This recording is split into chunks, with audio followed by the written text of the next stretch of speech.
Bom dia a todos, obrigado por aguardarem. Sejam bem-vindos à teleconferência do Magalu referente aos resultados trimestrais. Para aqueles que precisarem de tradução simultânea, basta clicar no botão Interpretation através do ícone do globo na parte inferior da tela e escolher o idioma de preferência, inglês ou português. Informamos que este evento está sendo gravado e será disponibilizado no site de RI da companhia no endereço ri.magazineluiza.com.br, onde já se encontra o release de resultados e a apresentação, ambos nas versões português e inglês. O link para a apresentação em inglês também está disponível no chat. Durante a apresentação, todos os participantes estarão com os microfones desabilitados. Em seguida, daremos início à sessão de perguntas e respostas. Para fazer perguntas, clique no link na parte de Q&A, na parte inferior de sua tela. Escreva seu nome, empresa e idioma da pergunta. Ao ser anunciado uma solicitação para ativar seu microfone, aparecerá na tela e então você deve ativar o microfone para seguir com a pergunta. As perguntas recebidas por escrito serão respondidas posteriormente pelo time de relações com investidores. Gostaria agora de passar a palavra ao Fred Trajano, CEO do Magalu. Por favor, Fred, pode começar.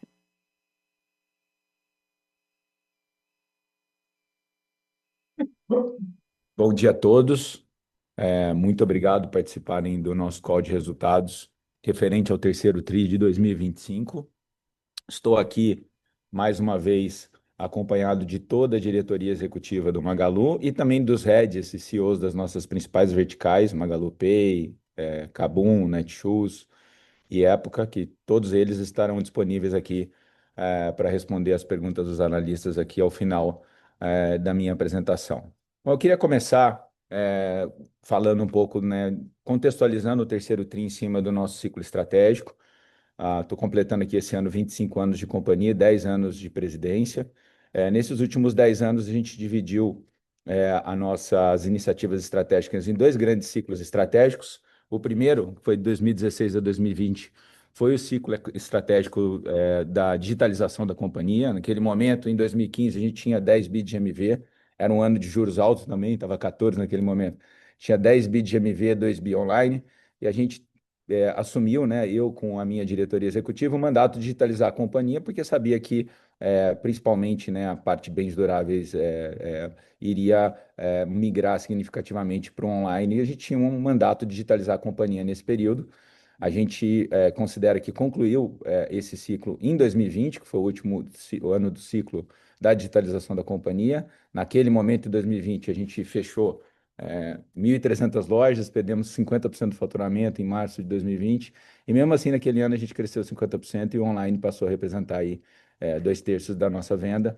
A gente considera que naquele momento a gente conseguiu digitalizar a companhia e fazer esse ciclo de maneira bem sucedida.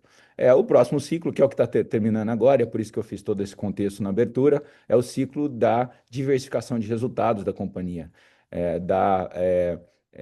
de tornar o nosso resultado mais resiliente a fluxos macroeconômicos, principalmente mais resilientes à mudança nas taxas de juros, que a Selic do Brasil ela é muito volátil, ela tem ciclos de alta, ciclos de baixa, e a gente precisava fazer isso. A gente tinha digitalizado a companhia, mas a gente não tinha ainda feito esse processo de diversificação de resultados, que a gente fez adotando uma estratégia de ecossistema, uma estratégia no qual a gente fez aquisições, diversificou categorias, principalmente diversificou muito linha de serviço, criamos uma Magalog, evoluímos muito a operação da nossa financeira Magalu Pay, vamos falar bastante sobre isso hoje. Lançamos e evoluímos bastante o Magalu Ads e também a Magalu Cloud, fora a diversificação de categorias que a gente já mencionou aqui.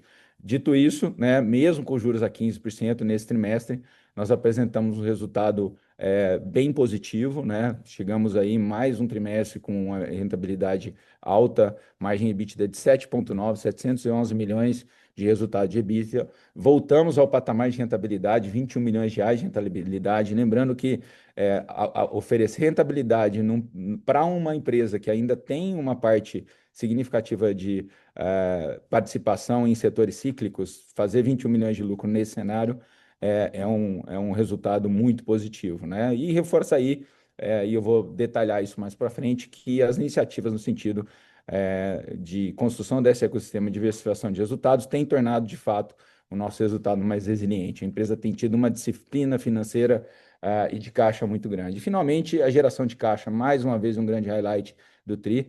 A gente teve uma boa dinâmica de capital de giro, geramos aí 535 milhões de caixa operacional nesse trimestre, com uma geração nos últimos 12 meses de 2,5 bi. Então, a empresa vem comunicando ao mercado que, nesse contexto de juros altos, o foco é em rentabilidade, preservação de margens, e esse tem sido a nossa execução de maneira extremamente disciplinada desde então.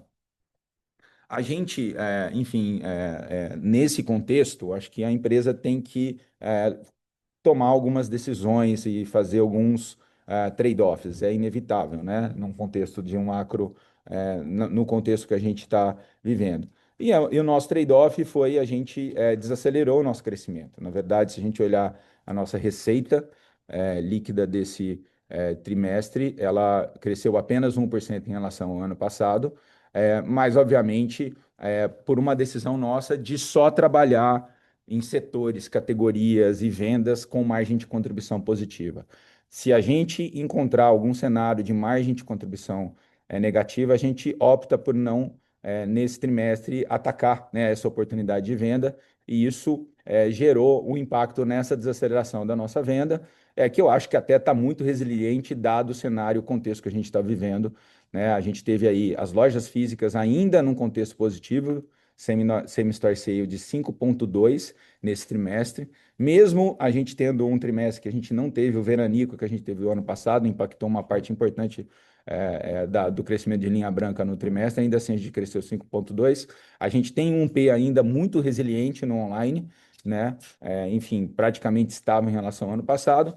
E o 3P, muito em função de que no 3P a gente tem uma participação muito grande de mercadorias de long tail e de tickets menores, que hoje estão sendo operadas no mercado com mais de contribuição negativa, frete grátis para tickets muito baixos. A gente optou por não jogar esse jogo, né? No 3P o nosso foco está sendo crescer o fulfillment, que nesse trimestre bateu 28%, participação recorde, crescendo em relação aos 24% do ano passado. O nosso fulfillment é diferenciado, depois o Ricardo Garrido pode falar um pouco sobre ele. Então, nós estamos abrindo mão um pouco de vendas de mais de contribuição negativa para focar naquelas onde a gente tem right to win, porque lembrando que o nosso fulfillment, diferente do fulfillment do mercado, ele tem a multicanalidade. Com a multicanalidade, a gente tem um custo de entrega menor no retirar a loja do 3P, e com isso eu consigo dar frete grátis sem ter prejuízo. Então, olhando sempre o Unita como positivo. Estamos fazendo uma decisão aqui que temporariamente vai afetar um pouco as vendas do canal, mas certamente quando a gente passar dessa fase de fazer o D para D, envio parceiro para Magalu Entregas e Fulfillment by Magalu, a gente de fato vai estar crescendo com muito mais sustentabilidade de resultados e muito mais resiliência competitiva também. Pode passar. Acho que eu queria destacar agora o porquê que a gente está tendo e preservando margens positivas diante de um cenário tão duro, né, competitivo. Acho que eu queria destacar aqui os investimentos todos que a gente fez nesse ciclo estratégico do ecossistema estão indo muito bem. Então, acabou mais um trimestre de lucro, 11 milhões de lucro. A Netshoes teve um trimestre recorde, crescendo aí 12%, né, as suas vendas em relação ao ano passado, e apresentando um lucro líquido de 24 milhões no terceiro tri, um trimestre extraordinário, né? O Magalu tem performado muito bem nas suas subsidiárias, e Época Cosméticos, mais um ano muito positivo. E eu queria destacar que esses três negócios vão ser extremamente beneficiados com a nova estratégia da companhia, de aplicar multicanalidade para todos os negócios do grupo, que vai ser que eu vou deixar um pouco para o final para explicar, o conceito de loja, que é a Galeria Magalu, que vai ter unidades físicas de todos esses negócios, potencializando ainda mais esse diferencial da multicanal, que é o que deixa o Magalu muito resiliente e, obviamente, vai deixar esses negócios mais resilientes também, porque além da operação online, Kabum, Netshoes e Época vão ter uma unidade física também com a Galeria Magalu, e a ideia é expandir isso para várias outras unidades do grupo também e até ampliar a expansão dessas unidades olhando para frente. Acho que essa multicanalidade vai ajudar ainda mais esse negócio que já estão operando muito bem. Pode passar, por favor. Outros negócios que a gente, né, tem evoluído bastante, eu queria destacar no nosso ecossistema, o núcleo do Magalu Pay. O Jörg vai estar aqui para responder todas as suas perguntas. Nós tivemos mais um trimestre recorde da Luizacred, né, com 68 milhões de lucro líquido, crescimento em relação ao ano passado, e um NPL também caindo, muito positivo, muito estável.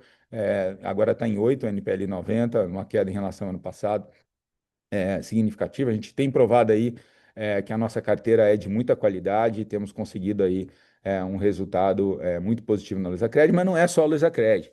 Nós evoluímos bastante aqui no consórcio. O consórcio já é um negócio de 10 bi de ativos sob gestão. Poucas pessoas falam sobre o consórcio Magalu, mas de fato ele é um negócio extremamente accretive para a companhia e o resultado líquido de 16 milhões. O consórcio é um negócio que vai bem com juros altos, né? Ele tende a estar mais competitivo e uma boa opção. Estamos indo muito bem também no aumento da penetração de serviços, tanto no online quanto no negócio. Crescemos e estamos batendo recorde de penetração de seguros no nosso negócio, que ajudou a nossa receita financeira, a receita de serviços do período. A receita de serviços ficou praticamente estável, né? Mesmo, né, com um pouquinho de queda aí de receita de take rate de 3P, isso foi mais do que compensado aí por receita de seguro, né? E as receitas também do próximo slide que eu vou falar, que é as receitas da Magalog. A Magalog tem crescido bastante aqui no nosso negócio. A gente criou uma empresa, compramos 5 empresas de logística, fizemos o spin-off da nossa área de logística do Magalu e juntamos todos esses negócios embaixo do guarda-chuva da Log, que é uma operadora logística que presta serviço para todas as empresas do grupo e do ecossistema, mas tem prestado mais e mais serviço para clientes externos também. Está ganhando bastante market share como operador logístico. A gente adicionou 12 clientes só nesse último trimestre, clientes relevantes como Arezzo, Ikezak, CIA, vários clientes usando a Magalog.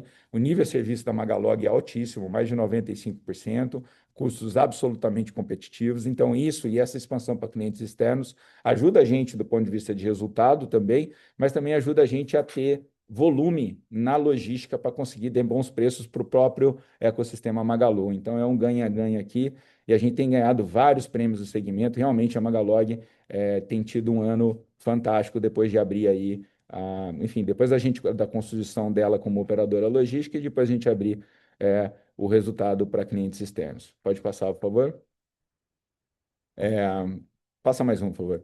E eu queria destacar, porque eu já falei do Fulfillment, então Fulfillment a gente ganhou. Eu queria destacar também as receitas de ads, né? O Magalu tem crescido significativamente nessa área, a gente cresceu 69% nesse trimestre. Também outra receita que ajudou lá a gente na manutenção da nossa receita, embora o impacto do GMV que eu já mencionei. A gente tem vários diferenciais, como tudo que a gente faz no Magalu, eu tenho ressaltado sempre a multicanalidade. E um deles é o fato de a gente estar habilitando 20 mil TVs que estão em exposição nas lojas para anúncios também. Então, hoje, quem anuncia na plataforma do Magalu Ads, além de poder anunciar, obviamente, em todos os canais digitais e todos os formatos, a gente tem formato de vídeo, formato de topo de funil, formato de post patrocinado. No nosso caso, a gente tem um diferencial em relação às ferramentas de mercado que é o Out of Home, que é você poder fazer a divulgação também nas lojas. Inclusive, a loja nova já está, ela é concebida inteira para ter painéis de LED na loja inteira, para a gente poder estar fechando pacotes publicitários com as grandes marcas do mercado. A gente tem tido uma grande aceitação disso, tanto é que a gente teve não só o crescimento de receita, mas de base de anunciantes também. A base de anunciantes cresceu 113% grandes marcas e 44% a parte sellers. Então, a gente está crescendo tanto em grandes anunciantes quanto na nossa base de sellers também. Próximo slide. Eu queria destacar a Magalu Cloud, a gente atingiu 1.000 clientes aqui no último trimestre e já estamos conquistando os primeiros clientes que trazem alguns milhões de reais por ano, são pacotes de alguns milhões de reais por ano. Então, saímos do universo só de micro empresas para empresas grandes e estamos agora na véspera de fechar contratos grandes aí também com grandes corporações. Para isso, acho que eu queria o mais destacado da Magalu Cloud nesse trimestre a gente conseguiu a certificação ISO 27001 nesse trimestre, uma certificação fundamental para que a gente possa participar de bids do poder público, né, que tanto carece aí de uma operação por causa de soberania nacional de dados, uma operação local. Então a gente comemorou bastante. Esse certificado é muito difícil de conseguir, e também BIDs de grandes corporações, que a maioria das quais exige essa certificação. Então a Magalu Cloud já tem crescido, já é 50% do workloads do Magalu, já está ganhando clientes de perfil maior. Ela agora também se qualifica para novos saltos aí no ano que vem com essa certificação. Tem outras ainda que a gente está para conseguir, mas enfim, comemoramos bastante que esse marco para Magalu Cloud. Pode passar? Bom, aí eu queria talvez aqui fazer bastante ênfase aí num dos grandes lançamentos do ano, que a gente acabou de fazer na semana passada, com bastante repercussão aí para a nossa base de clientes e também fora dela. A gente lançou a primeira experiência de AI Commerce completa do mundo. Magalu tem um enorme diferencial, que há 20 anos atrás a gente criou a Lu do Magalu, a nossa vendedora digital, que por sinal foi inspirada na fundadora do grupo, a Luísa Trajano, a melhor vendedora que já nasceu aqui no Brasil. E desde que a gente criou a Lu em 2004, o sonho é que ela pudesse fazer todas as atividades e ter o mesmo magnetismo, né, que a minha tia Luísa sempre teve, né, que foi a fundadora do grupo. E finalmente esse momento chegou, um sonho de décadas. Agora, graças a extremamente competente trabalho da nossa equipe de desenvolvimento e dos nossos parceiros que participaram desse projeto também. A gente lançou a primeira plataforma completa de AI, tomamos a decisão de fazer exclusivamente no WhatsApp da Lu. A Lu tem, no total, quase 40 milhões de seguidores no Brasil. Ela é um fenômeno mundial, ganhou Gold Lion em Cannes, faz propaganda para outras marcas do grupo, então realmente ela é a personagem de AI mais conhecida do Brasil e do mundo. E ela tem vários canais, e um dos canais era o WhatsApp já. A gente já tinha 15 milhões de clientes habilitados que recebiam mensagens da Lu, principalmente de tracking de mercadorias de pós-venda, regularmente. E é justamente para esses clientes e nessa base que a gente lançou essa experiência. E a nossa experiência é a primeira de AI Commerce do mundo, porque ela é a primeira completa, que vai da consideração do produto até a compra, pagamento com cartão e Pix, e também todo o processo de pós-venda. Então, a Lu, ela te ensina em todo esse processo, né? Nós fizemos uma arquitetura muito robusta. O que a gente lançou essa semana não é beta, não é teste, não é uma iniciativa pequena em AI, é realmente uma plataforma multiagêntica, extremamente robusta, com arquitetura nova, né? Que até alguns nossos parceiros viram a arquitetura como essa pela primeira vez, agora multiagêntica. Ela é completa, e tem dado para a gente bastante reviews positivos aqui nas primeiras experiências. Já liberamos ela para vários analistas que estão aqui, depois podemos falar sobre ela, jornalistas também que fizeram as reportagens, influenciadores em geral, mas principalmente a gente está liberando para aqueles nossos clientes mais fiéis. Então, hoje está liberado para 11 dos 15 milhões, a gente pretende crescer essa base para frente. E lembrando, uma experiência 100% AI Commerce, 100% no ar, 100% automatizada, né? É uma inovação de nível global que nos enche de orgulho, principalmente dado aí os primeiros reviews. Eu quero destacar, tem um vídeo aqui, eu queria mostrar um pouquinho para quem está acompanhando o call, de como que funciona a experiência. Logo, logo a gente está liberando mais para todos aí. Próximo slide, por favor. Aqui a gente pode ver a Lu e alguns dos features que estão reservados. Ela conversa com o assistente, com a simpatia dela. A gente treinou a Lu para estar tão simpática como ela é nas redes sociais. Tem a multimodalidade, você pode mandar áudio, foto com imagem, ela reconhece absolutamente tudo, né? E com base numa pesquisa de conceito muito superior ao que eu acredito que é a experiência padrão hoje dos e-commerce, que é busca por keyword. Ela consegue recomendar o produto, você consegue fazer a compra, conversar, pedir mais contexto. Finalmente você consegue chegar no pagamento e no checkout, pagando atualmente com Pix e cartão. E ela, no caso que a gente lançou agora para 1 milhão de clientes, já tem o aplicativo, ela já sabe o teu cartão do aplicativo, ela já sabe o seu endereço de entrega também, e tudo isso é feito sem fricção, sem ter que sair desse ambiente. Acho que a gente realmente fez um desenvolvimento muito bacana. Depois, se vocês quiserem mais detalhes técnicos, o André Fatala está aqui para falar um pouco da arquitetura, escalabilidade, questões econômicas também, de unit econômicos. do ponto de vista de negócio, então todas essas questões podem ser esclarecidas no call, mas eu não queria deixar de enfatizar que esse é um lançamento de relevância mundial, tá? É reconhecido pela própria Meta, os parceiros que participaram aqui desse desenvolvimento. E temos novidades para lançar aqui já na próxima semana, eu não vou antecipar no call, mas daqui a pouco vamos estar falando. Finalmente, queria passar alguns números desses primeiros milhares de clientes que participaram da experiência. Conversão de vendas, eu li alguns lugares aí 10% acima do app. Não, está 3 vezes maior do que o app. A conversão está realmente muito superior a quem engaja numa conversa ao app. NPS de 90, que é altíssimo, excelente, imaginando que a gente acabou de lançar o nosso produto na nossa plataforma, vai ter muitas melhorias para frente. Mix de pagamento aí hoje é 68% Pix, 32% cartão. Mix de canais 54% 3P, então ele tem sido particularmente bom para o 3P, 46% 1P, e categorias assim long tail, que são exatamente aquelas que a gente tende a precisar de crescer aí olhando para frente. O WhatsApp da Lu tem sido particularmente muito bom para elas, mercado, eletroportados, UD, esportes, né? As vendas da Netshoes dentro do WhatsApp da Lu tem sido um dos grandes destaques aí nesse começo. Então, esporte e beleza, todas essas categorias performando particularmente bem nesse modelo aí de negociação, que eu acho que é um alento aí para crescimentos futuros, justamente nessas categorias hoje mais. Falando rapidamente de Unita Economics, aqui, obviamente, quem inicia a conversa é o cliente ou a gente manda uma mensagem. Isso aqui tem um custo de CAC muito menor, né? Então, a gente acredita que isso aqui vai contribuir marginalmente. Então, isso aqui dá uma lógica de Unit Economics melhor e também para essas categorias de long tail que estão hoje tão sacrificadas aí no mercado. Bom, eu termino aqui essa minha primeira parte, depois eu volto para falar rapidamente de galeria e passo a minha palavra aqui para o Roberto Belíssimo, nosso CFO. Obrigado, Fred. Bom dia a todos por participarem da nossa apresentação de resultados do terceiro trimestre de 2025.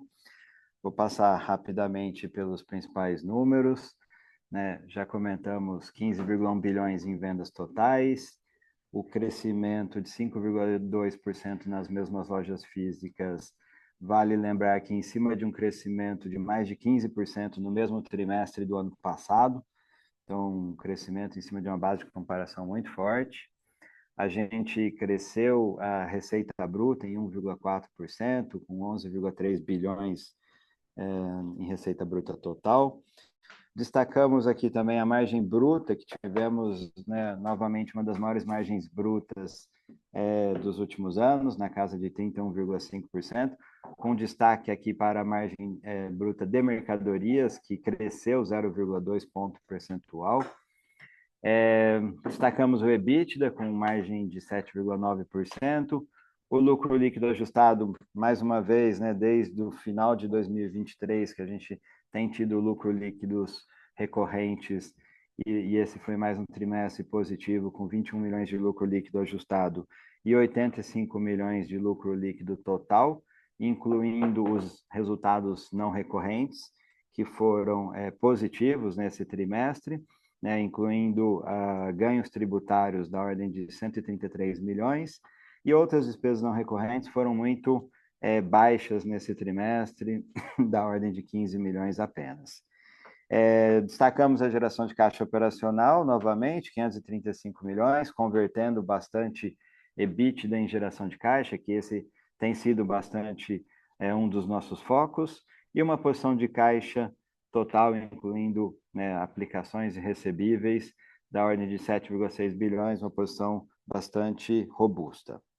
No próximo slide, a gente mostra a evolução da margem EBITDA nos últimos trimestres, mostrando, né, a consistência da nossa margem EBITDA, mesmo num cenário de juros cada vez maiores, a gente manteve a margem EBITDA ao redor de 8% em todos esses trimestres, com os mesmos destaques, as mesmas alavancas que a gente tem reportado nos últimos trimestres, a performance das lojas físicas, o aumento da margem bruta de mercadorias, o resultado muito positivo da Luizacred, a expansão do nosso fulfillment e mais uma vez, o nosso controle é muito forte sobre as despesas operacionais. Nesse trimestre, assim como no trimestre anterior, a gente manteve o crescimento de despesas operacionais muito baixo, né, menos de 1%, comparado com uma inflação, né, que está na casa de 5%. Então, a gente tem conseguido manter o SG&A num patamar muito estável. No slide seguinte, a gente mostra um pouco da evolução do nosso capital de giro e destacamos aqui a evolução de 100 milhões de reais no capital de giro nesse trimestre, de junho para setembro. Nesse trimestre, também vale destacar, a gente aumenta sazonalmente os estoques e aumenta, né, junto com os estoques, o saldo de fornecedores. Como sempre, nesse trimestre, a gente tem essa sazonalidade em preparação aos principais eventos, né, do final do ano, Black Friday e Natal. No final do ano, a gente volta a reduzir os estoques e melhorar o giro dos estoques no último trimestre. Vale destacar aqui do lado da despesa financeira que nesse trimestre a gente conseguiu sequencialmente diminuir a despesa financeira líquida no terceiro trimestre em relação ao segundo trimestre. Aqui vale destacar também, né, que nesse período o CDI subiu praticamente 45% em relação ao ano passado e a gente conseguiu mitigar parte desse efeito e nossas despesas financeiras cresceram da ordem de 35% em relação ao mesmo trimestre do ano passado. E essa redução proporcional, estou tossindo, desculpa, mas essa redução proporcional, ela tem a relação com, primeiro, aumento do PIX, né? A gente mais uma vez conseguiu aumentar a participação do PIX, o aumento do CDC, a gente aumentou a participação do CDC nas lojas físicas, especialmente de 8% para 10%, um aumento de 2 pontos percentuais nesse trimestre, com melhora, né, também nos indicadores de inadimplência do nosso CDC. E com isso tudo a gente conseguiu vender menos em cartões de crédito, especialmente de terceiros, e, consequentemente, reduzimos as despesas de antecipação de recebíveis e também o saldo de recebíveis antecipados. No próximo slide, a gente explica um pouco a dinâmica de geração de caixa desse trimestre. Aqui, a gente pode ver que nosso caixa total passou de 8 bilhões para 7,6 bilhões, exatamente porque a gente liquidou debêntures emitidas pela Kabum no valor de 400 milhões. Hoje a Kabum não tem dívida nenhuma mais, e essa liquidação dessas debêntures explica basicamente toda a variação do caixa. Se a gente olhar no fluxo de caixa das operações, mais de 500 milhões, a gente gerou caixa suficiente para pagar os investimentos, que foram de quase 300 milhões, pagar a conta de aluguéis, né, e leasing, e a conta de juros, né, do período. Aqui uma observação também, em relação aos investimentos, nos últimos trimestres a gente estava investindo em torno de 200 milhões de reais por trimestre, que é um valor muito parecido, né, com a nossa depreciação. Nesse trimestre a gente fez uma grande expansão na capacidade e na quantidade de servidores da Magalu Cloud, né? Então foi um investimento relativamente pontual nesse trimestre, e essa expansão da Magalu Cloud é um investimento em preparação, né, para o crescimento que a Magalu Cloud tem tido e também para a migração dos workloads do Magalu para a Magalu Cloud, que atingiram já 50% nesse trimestre. No próximo gráfico, a gente comenta a variação do caixa, né, nos últimos 12 meses, e aí aqui a gente aumentou o caixa em 1 bilhão, né, de 6,6 bilhões para 7,6 bilhões. Aqui a gente também pode perceber a geração de caixa de 2,5 bilhões foi suficiente para cobrir, né, todos os investimentos e aporte de capital na Luizacred, novamente as despesas com leasing, sobrando um fluxo de caixa livre de 700 milhões, que, por sua vez, foi suficiente praticamente para cobrir o pagamento dos juros e dos dividendos, né? E a variação do caixa fica basicamente aqui explicada pela captação líquida de empréstimos, né? Nos últimos 12 meses, a gente captou 2 bilhões e pagou 1 bilhão até setembro. E aí, no próximo slide, a gente mostra que em outubro a gente já pagou mais 1 bilhão, né, retornando aqui o patamar de endividamento em outubro para 4,8 bilhões, que é exatamente o mesmo patamar que a gente tinha em setembro do ano passado, de 4,8 bilhões também. Do lado esquerdo, a gente até ilustra aqui, né, da posição total de 7,6 bilhões de caixa total, deduzindo em setembro a dívida bruta de 5,9 bilhões, a gente tinha uma posição de caixa líquido, né, de 1,6 bilhão. Então, do ponto de vista de estrutura de capital, a gente mantém uma posição de liquidez bastante robusta, uma posição de caixa líquido de 1,6 bilhão, que tem sido bastante estável nos últimos trimestres.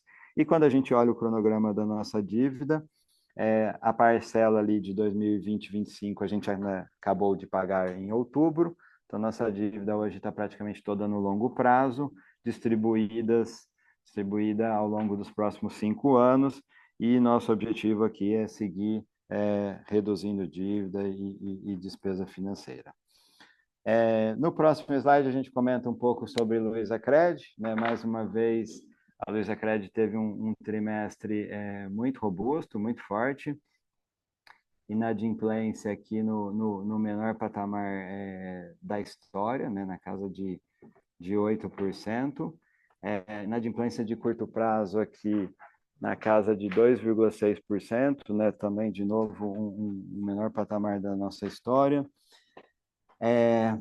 Lucro líquido crescendo, despesas com PDD e despesas com provisão caindo, e índice de cobertura aqui crescendo bastante, chegando aqui de 154% para 156% e para 158%, né, num patamar aqui bastante confortável. E por fim, falando aqui da nossa financeira, depois acho que o Jorg vai comentar bastante também. Ela agora é uma realidade, né? Lembrando que a gente obteve a autorização do Banco Central em fevereiro, a gente iniciou as operações em agosto, projeto piloto com uma loja, e desde em outubro a gente expandiu esse piloto para 50 lojas e responsáveis já por 10% do nosso faturamento de CDC nas lojas físicas. Tem sido um sucesso o rollout dessa operação. A gente destaca aqui uma série de benefícios, uma série de vantagens com esse lançamento dessa nova financeira. Primeiro, a gente destaca aqui a eficiência fiscal, né? A gente passa a fazer crédito direto ao consumidor dentro de uma financeira, né? Sujeita a toda a supervisão e regulação do Banco Central. A financeira, ela passa a ter uma carga tributária que é de IOF, lembrando que no varejo a gente paga ICMS, que é 18%, na financeira a carga tributária, o IOF é de 3%, então existe uma diferença tributária bastante significativa. As alíquotas de PIS e COFINS também no varejo são 9,25%, numa instituição financeira elas são de 4,65%, então existe uma eficiência fiscal muito grande com essa constituição da financeira. Do ponto de vista de estrutura de capital, né, a gente tem hoje uma carteira de 1,6 bilhão de reais de contas a receber no varejo, que deve diminuir progressivamente ao longo do ano que vem, principalmente, né? A gente deve acelerar o rollout e passar a fazer 100% da produção do CDC a partir de janeiro na financeira, e com isso a financeira vai crescer a carteira de contas a receber, de recebíveis, e a gente vai diminuir proporcionalmente no varejo. Hoje a gente tem uma estrutura que a gente financia essa carteira de 1,6 bilhão no varejo com debêntures de longo prazo. Na medida em que a gente diminui, né, esse conta a receber, a gente melhora o capital de giro do varejo, torna o varejo mais eficiente, mais asset light, e, consequente, pode desalavancar o varejo. E dentro da estrutura da financeira, ela pode se financiar com outras fontes de captação, né? Naturalmente, a gente vai capitalizar a financeira, vai ter uma basileia bastante confortável também, mas ela pode também emitir letras financeiras, CDBs, né? Tem outras formas de captação, inclusive mais baratas do que debêntures. Então, com essa estrutura, a gente tem tem diversos ganhos e torna a operação também mais transparente, mais robusta, com uma governança e uma otimização da estrutura de capital muito boas. E, além disso tudo, a gente tem investido bastante em novos modelos proprietários de crédito. A gente acredita bastante que tem potencial para aumentar bastante as vendas do CDC, tanto online quanto offline, ao mesmo tempo reduzir os indicadores de inadimplência no futuro. E concomitante a esse rollout da financeira, a gente também lançou uma nova experiência, tanto para o cliente quanto para o vendedor, que tem sido muito mais ágil, mais rápido, mais intuitiva, tem facilitado a conversão de vendas no ponto de vendas. Então, estamos super animados com mais essa iniciativa, porque ela, de fato, é uma iniciativa que pode trazer bastante crescimento de vendas com aumento de rentabilidade ao mesmo tempo. Então, esses eram os principais destaques financeiros que eu queria fazer, e agora eu passo a palavra de volta para o Fred. Obrigado.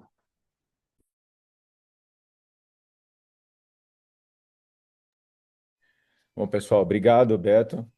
Comecei o nosso call de resultado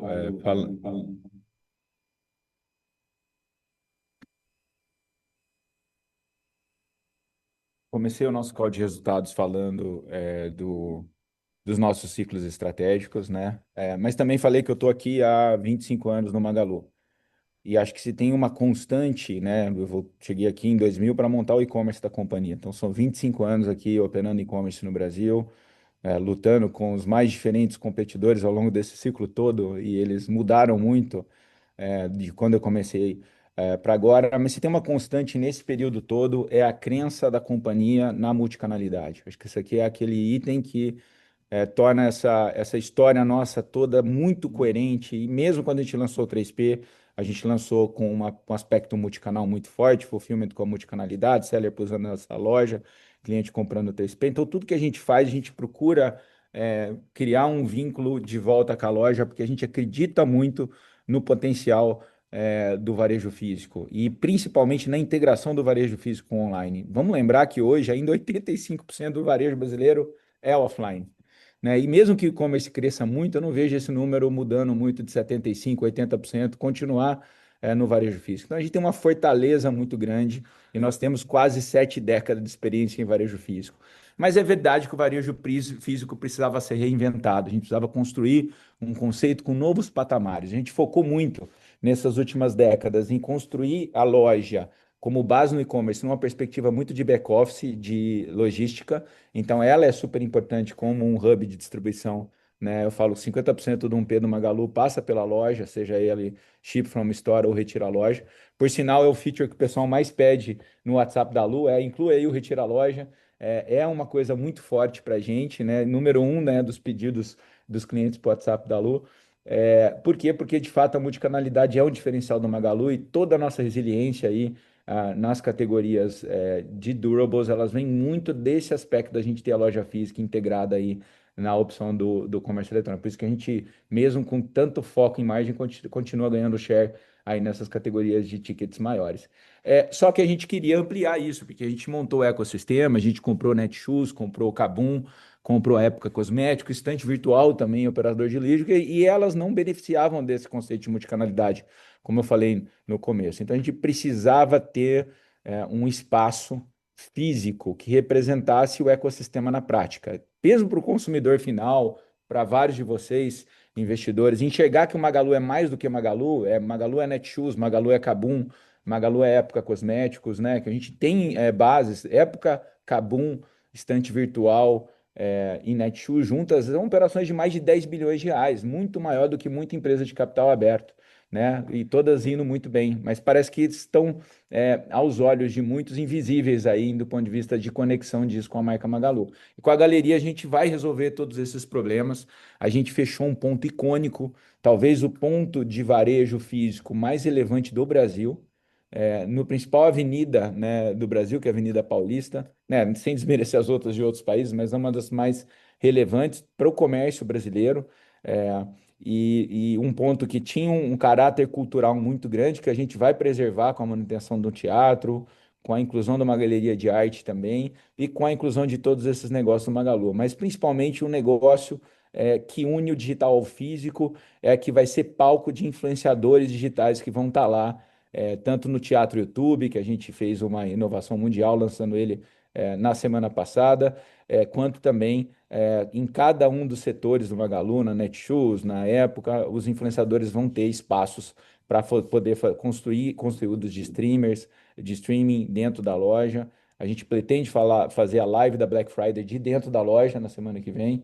É, e vai ser uma coisa muito diferente. Nós não vamos ter aberta a loja ainda, mas nós vamos estar fazendo a live já de dentro da loja, na semana da Black, desculpa. Então, nós estamos super animados. Vou mostrar um vídeo aqui que é conceitual, e o vídeo explora bem esse conceito, que é o conceito de encontro, né? O encontro entre o digital e o físico, o futuro e o passado, e o encontro entre as várias categorias, e segmentos que a gente opera. Vou passar esse vídeo, depois eu abro para as perguntas. Eu vejo o futuro repetir o passado. Eu vejo um museu de grandes novidades. Eu vejo o tempo, as transformações, as pessoas, por telas, conexões, janelas, pelas galerias, do digital para o real e vice-versa. Em um mundo que vive preso em uma tela, eu vejo um convite para sair do campo de busca e buscar um espaço de encontro. Porque se encontrar é mais que uma necessidade. Se encontrar é uma revolução. Netshoes, Kabum, Época, Estante Virtual e Magalu. Em conjunto, no conjunto. Um encontro sem algoritmos no mesmo palco, onde a moda encontra a beleza, o esporte, a tecnologia, a literatura, os games,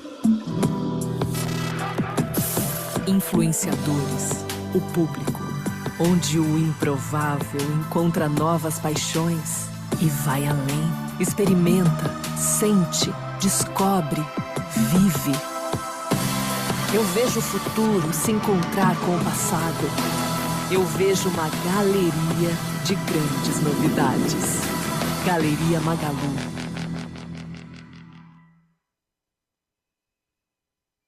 Bom, e com isso, eu Iniciaremos agradeço a agora atenção de sessão todos. perguntas e respostas. Para fazer perguntas, clique no link de Q&A, na parte inferior de sua tela. Escreva seu nome, empresa e idioma da pergunta para entrar na fila. Ao ser anunciado, uma solicitação para ligar seu microfone aparecerá na tela e então você deve ativar seu microfone para seguir com a pergunta. A nossa primeira pergunta vem do Luiz Guanais, do Banco BTG. Luiz, por favor, pode seguir.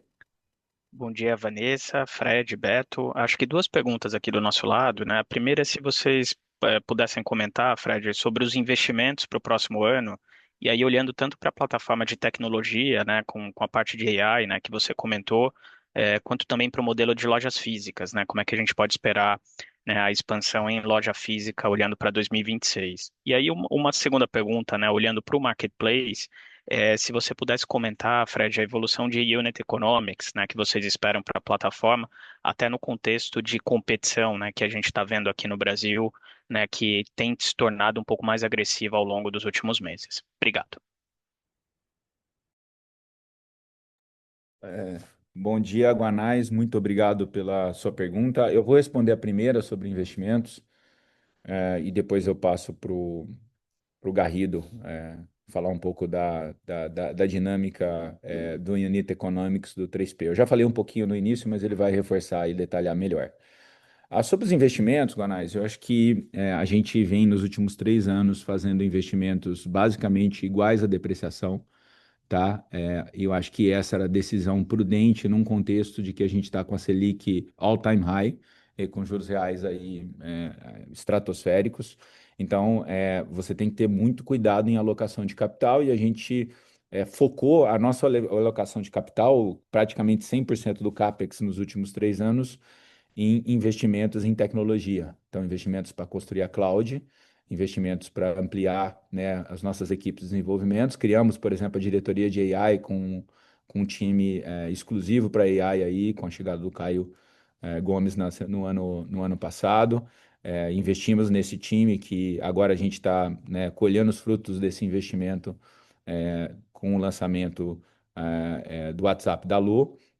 Ele obviamente reflete esse investimento do último ano, mas também dos últimos anos todos. E o próprio a plataforma agêntica que está rodando aqui, ela tem aí o nosso parceiro de cloud, que é o Google também, mas parte dos modelos dos agentes estão rodando na cloud do Magalu, modelos open source bem escaláveis, o que torna aí a escalabilidade desse negócio muito positivo. Então a gente pretende, obviamente, dado aí até os bons sinais enfim, das primeiras experiências aqui com o WhatsApp da Lu, a gente pretende reforçar os nossos investimentos.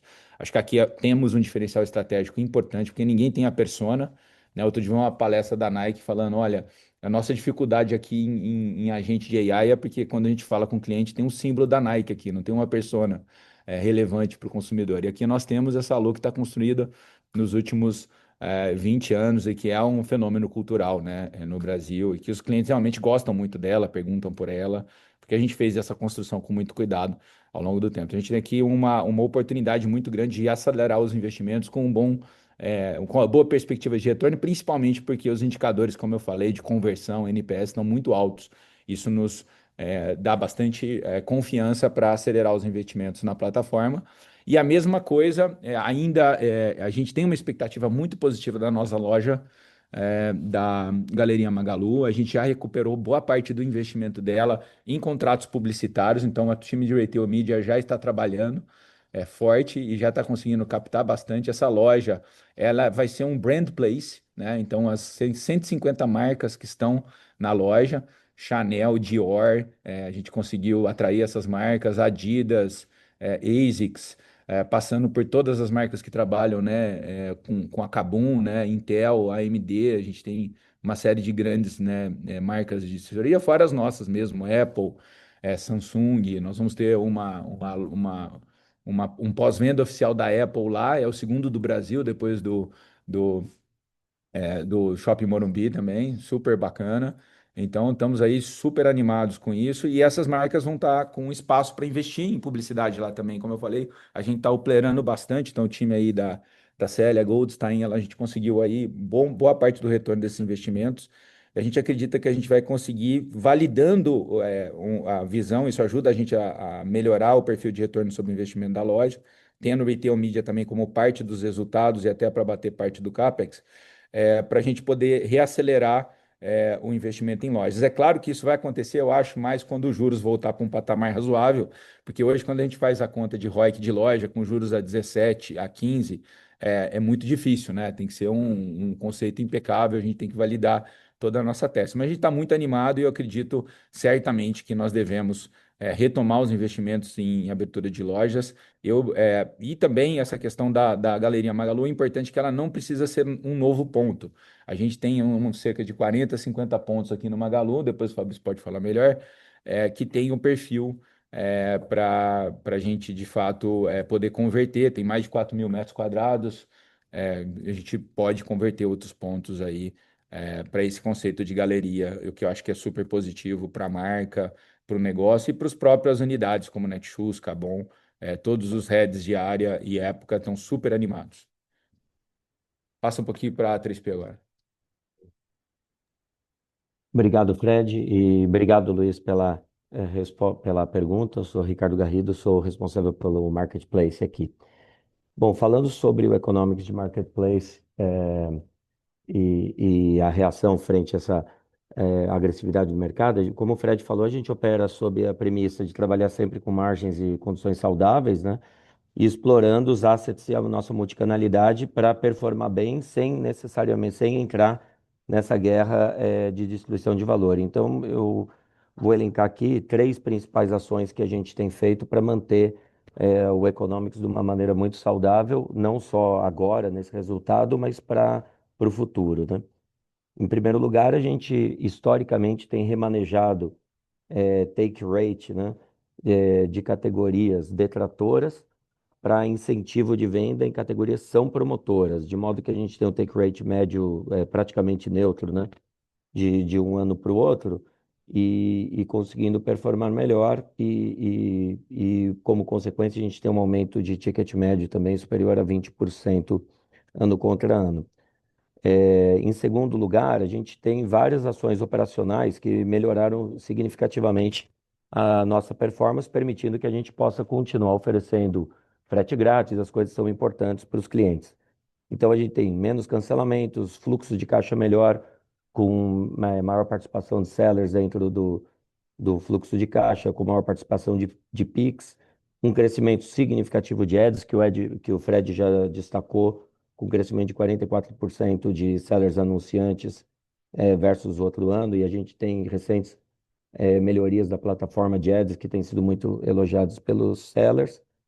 E em terceiro lugar, a gente tem trabalhado muito com os canais que convertem mais, ou seja, modalidades logísticas que entregam mais rápido, que cobrem mais frete grátis e que convertem mais, e que exploram a nossa multicanalidade para fazer isso de uma maneira rentável. Com isso, a gente também consegue gastar menos em marketing, porque com maior conversão precisa gastar menos em buscar o cliente. Dentro disso, eu destaco o Full, que continua crescendo em participação. A gente está em 28% de participação das unidades vendidas em 3P entregues pelo Full, é um crescimento de 4 pontos percentuais em relação ao ano anterior e mais um ponto em relação ao último quarter. Nesse trimestre, a gente ligou mais um centro de distribuição para o Full no Nordeste, na Paraíba, que tem vocação de produtos pesados e que complementa muito a atuação do nosso outro centro de distribuição no Nordeste, que tem uma vocação de leves. Com isso, a gente continua crescendo o footprint e a performance do Full, a gente tem 10 CDs em 3 regiões diferentes, e a gente consegue fazer uma entrega cada vez mais rápida. Então, para você ter uma ideia agora, a gente chegou em mais de 50% das entregas do Full no Nordeste, despachadas a partir dos CDs lá, e mantendo 80% de cobertura de frete grátis no Full, o que só acontece porque a gente está compartilhando 10 centros de distribuição com as nossas lojas e com 1P, estamos compartilhando a malha de entrega e temos quase um terço, né, das nossas entregas com retirada nas lojas de maneira gratuita pelos clientes, né? Então, eu acho que esse é outro pilar. Eu destacaria ainda, além do Full, a gente lançou também no terceiro trimestre o Vapt, que é o nosso primeiro canal de ultra rápida. Ele é basicamente uma plataforma dentro da plataforma, né, um marketplace que sellers podem contratar diretamente transportadores para fazer uma entrega no raio de 10 quilômetros ao redor da sua loja no mesmo dia. Isso a gente anunciou no fim de agosto no Expo Magalu, nosso evento para os sellers. Já temos mais de 60 sellers na plataforma, 23 transportadoras conectadas, ótimos resultados até aqui, uma conversão que é 30% acima, inclusive da do Full, né? E o melhor é que é um deal ali entre seller e transportador, que é entrega no mesmo dia sem nos custar nada, né? Portanto, muito positiva no bottom line. Então, é por esses caminhos que a gente vai continuar trabalhando no Economics de 3P. Excelente, não, super obrigado, pessoal, pelas respostas.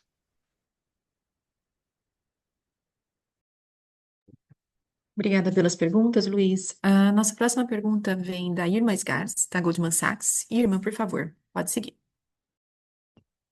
Olá, bom dia. Eu só queria voltar, na verdade, rapidamente num ponto do Guanais, ainda sobre a concorrência maior que está tendo, não só na parte frente aos consumidores, nos marketplaces, mas especificamente também do lado fulfillment. Acho que vocês abordaram um pouco do build-out da infraestrutura, mas eu queria entender especificamente como que vocês estão vendo essa potencial concorrência maior entre os marketplaces, todos que estão tentando trazer o seller por dentro. Como que vocês acham que vocês consigam se diferenciar comparado com outros marketplaces? seja em condições para os sellers, que seja nos, em- nas partes operacionais. E a outra pergunta é relacionado com a rede de logística e a localização dos estoques.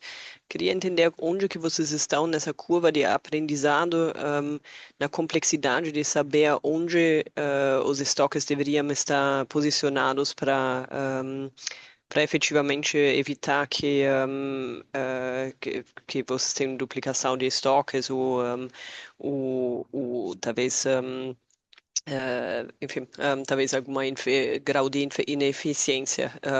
E se tiver opção de, ou seja na margem bruta, ou seja nos próprios estoques, de ainda explorar maior eficiência aí com posicionamento de estoques nestes CDs mais regionais.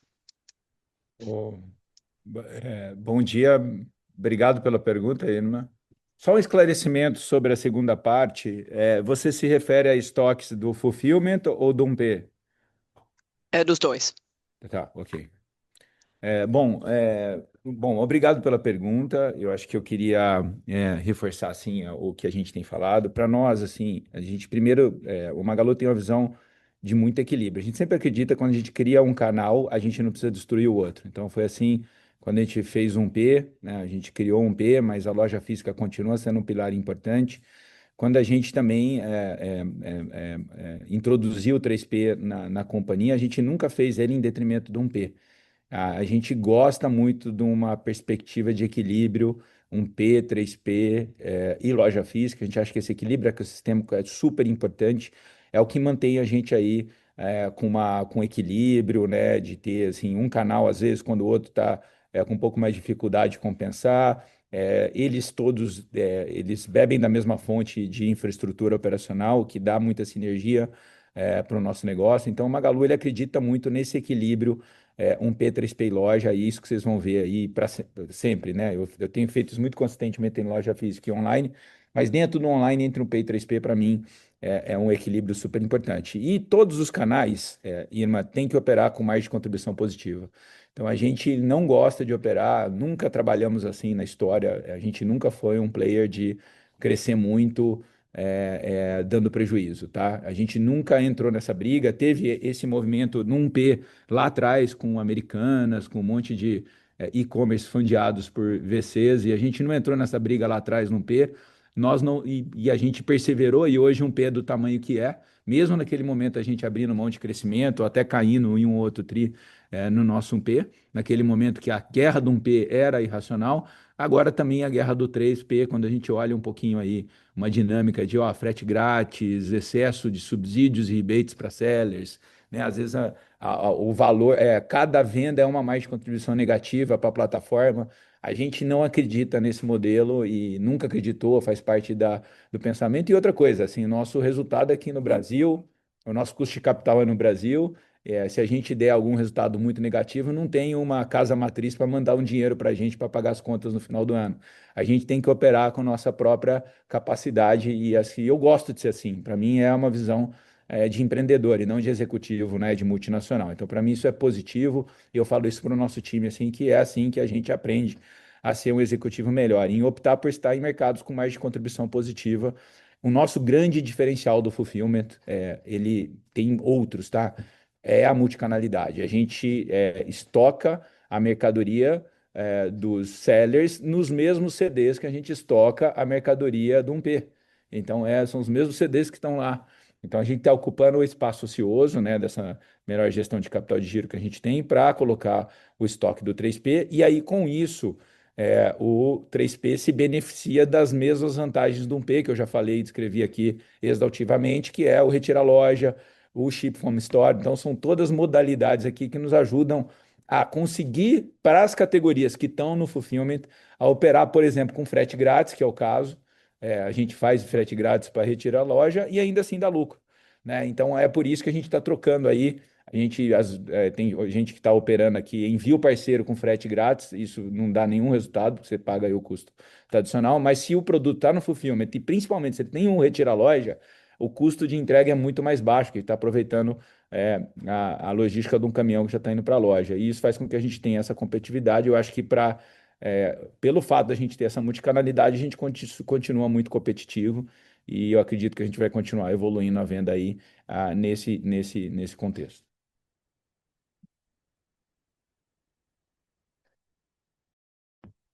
Acho que sobrou talvez a pergunta de alocação de estoques. Acho que nesse sentido, depois, Fabrício, se você quiser me complementar, o que eu poderia falar, Irma, é que assim, a gente opera estoque há quase 70 anos. Então, nós temos justamente ter o background do 1P nessas horas ajuda muito, né? Então, não só do ponto de vista de gestão de estoque, uma das áreas mais fortes da companhia é o time de supply, é o time que faz planejamento de itens, de unidades, né? E depois o Fabrício pode explicar melhor para ele. E, obviamente, a gente vai usar muito desses conhecimentos para compartilhar com os sellers também nessa questão. Então, tudo aquilo que a gente aprendeu ao longo dessas décadas todas para o supply do 1P, a gente pode fazer para o 3P também. Eu vou detalhar um pouco como é que é o nosso time de supply, depois eu volto aqui com você. Acho que, assim, Irma, bom dia, é o Fabrício está falando, obrigado pela pergunta. Como o Fred falou, a gente tem muita experiência, a gente tem 18 CDs, né, 21 com os das marcas que compõem o ecossistema, 1.245 lojas, né, todos com estoque. E você perceber pelo nosso capital de giro, você percebe que a nossa gestão de estoque ela é muito bem feita. Que a gente tem um time de supply muito robusto e um sistema de algoritmo muito bom, inclusive a gente é hoje suportado por AI. Então, essa experiência que a gente tem com gestão de estoque, que é há 60 anos, do 1P, ela pode ser utilizada também para o 3P. Então, a gente está muito seguro de que talvez a nossa gestão de estoque seja uma das melhores que tem no Brasil aí. Muito eficiente, por sinal.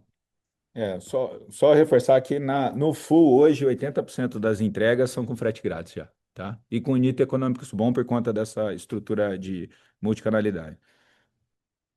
Entendi, super obrigada. Obrigada pelas perguntas, Irma. A nossa próxima pergunta vem do Antônio, do Jefferies. Antônio, por favor, pode seguir. Bom dia, pessoal, tudo bem? Obrigado por pegar minhas perguntas.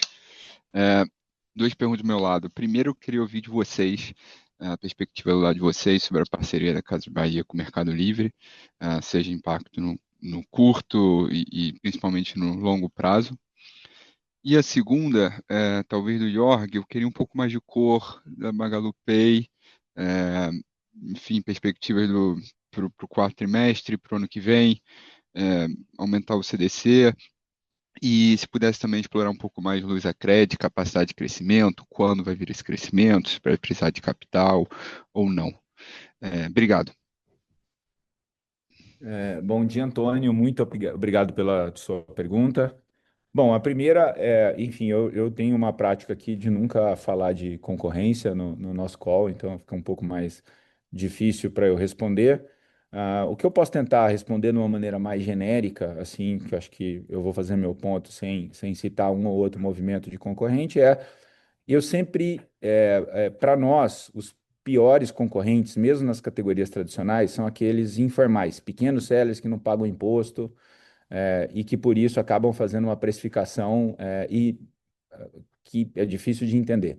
E esses sellers estão aos montes aí em várias das plataformas de mercado, vendendo produtos com preços que não fazem muito sentido, ou celulares contrabandeados do Paraguai.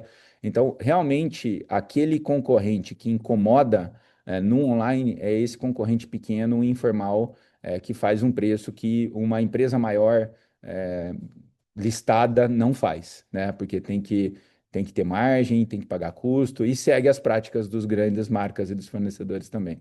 Então, para mim, ainda nas categorias tradicionais, no online, o grande desafio, apesar que a gente consegue compensar isso com o nosso poder de compra, com o nosso tamanho e com a nossa multicanalidade, o grande desafio ainda é seller menor e informal. Então, acho que é o que eu queria comentar sobre esse ponto. E o segundo ponto eu já passo para o Jorg. Obrigado pela pergunta, Antônio.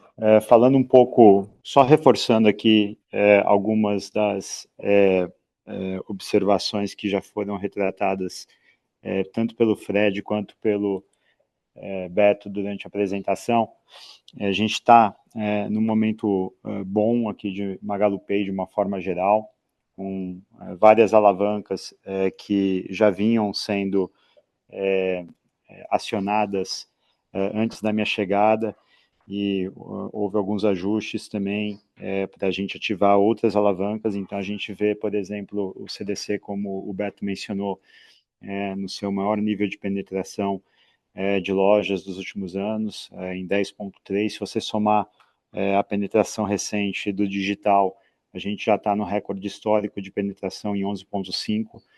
Com a chegada da financeira e as melhorias expressivas de experiência, além dos ajustes que a gente fez em crédito e incentivos, né? A gente vai, sem dúvida, continuar aumentando essa penetração ao longo do próximo ano. Isso associado a outras alavancas que a gente acionou em seguros também está trazendo a penetração de seguros para recordes históricos aí próximos de 9%. A gente fez um diagnóstico bastante compreensivo junto com o nosso parceiro da Cardif, de oportunidades que a gente tinha em dispersão de lojas, inovação de produtos, revisão de política de precificação em alguns casos, e como eu falei, o próprio aumento do CDC, ele também vai continuar impulsionando seguros adiante. O consórcio, a gente colocou um foco muito grande no crescimento de linhas rentáveis e relacionais. Então, são linhas que garantem a gente ter um relacionamento de longo prazo com o cliente. Residencial e alto já respondem por mais de 95% de todo o nosso AUM, com um foco bastante grande também em qualidade, eficiência de segundo e terceiro pagamento no consórcio acima de 80%, que assim, um benchmark de mercado.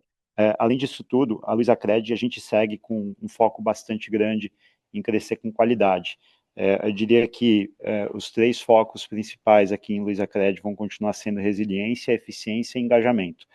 Resiliência, a gente já destacou bastante nesse call como que a gente vem melhorando os níveis de inadimplência. Estamos em patamares históricos aí nos últimos anos, 8% e 2,6% em inadimplência de longo e curto prazo. Eficiência, estamos rodando com níveis de eficiência de 33% e em queda. Engajamento, apesar da queda de número de cartões ativos, exatamente pelo foco em qualidade, a gente mantém o engajamento, e prova disso é o faturamento constante. Então, eu diria que essas vão ser as tendências para os próximos trimestres, uma construção muito focada em evoluir a nossa visão histórica mais transacional para uma visão mais relacional com o cliente, e em cima disso construir uma estratégia de longo prazo que possa não só alavancar serviços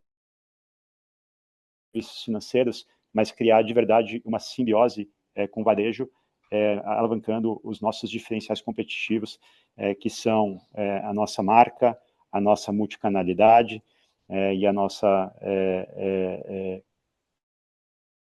capacidade de alocar capital focado em retorno. Muito obrigado, pessoal. Bom dia. Obrigada pelas perguntas, Antônio. A nossa próxima pergunta vem do Pedro, da XP. Pedro, por favor, pode seguir. Oi, pessoal. Bom dia, Fred, sou do time de executivos, obrigado pelo espaço. Talvez um pouco numa dinâmica mais de estratégia, acho que no começo da apresentação vocês trouxeram os ciclos estratégicos da companhia, enfim, o ciclo de 20 para 25. Talvez vocês puderem discorrer um pouco mais sobre como que está a cabeça da companhia para os próximos sei lá, 5 anos ou para o futuro um pouco mais distante, e aí pensando um pouco sobre todos os negócios, tanto no core business quanto no MagaluPay, no Magalog, Cloud, Ads, entender um pouco como está a cabeça em termos de investimento, expectativas e em um geral, e aí um pouco mais no curto prazo, talvez vocês puderem comentar um pouco também sobre a estratégia para Black Friday. É, também não acho que vale ficar falando dos seus concorrentes aqui, mas com esse anúncio de Bahia e Meli, acho que pode ter uma estratégia para tentar, enfim, ser mais agressivo nessa Black Friday, entender um pouco como está a cabeça de vocês de possíveis alavancas para trazer volumes mais fortes, ou então, de repente, priorizar a rentabilidade, nesse contexto mais de curto prazo para Black Friday enfim, os meses mais de finais de ano e feriados. Obrigado. Bom, Pedro, obrigado pela pergunta. Acho que são duas perguntas dentro das que você fez. Sobre a questão da Black, eu volto no ponto que eu já coloquei. Acho que os grandes players, eles jogam um jogo de racional, né, by the book. Então, cada um leva a sua oferta para Black e isso é, para mim, parte do jogo, né? Então, eu não vejo que essa Black vai ser muito diferente das outras, porque qualquer que seja o grande player, ele vai operar dentro do nível de racionalidade, pagando imposto, né? Enfim, com produtos oficiais e com a precificação coordenada com as grandes marcas. Então, eu não vejo uma alteração na dinâmica competitiva da Black.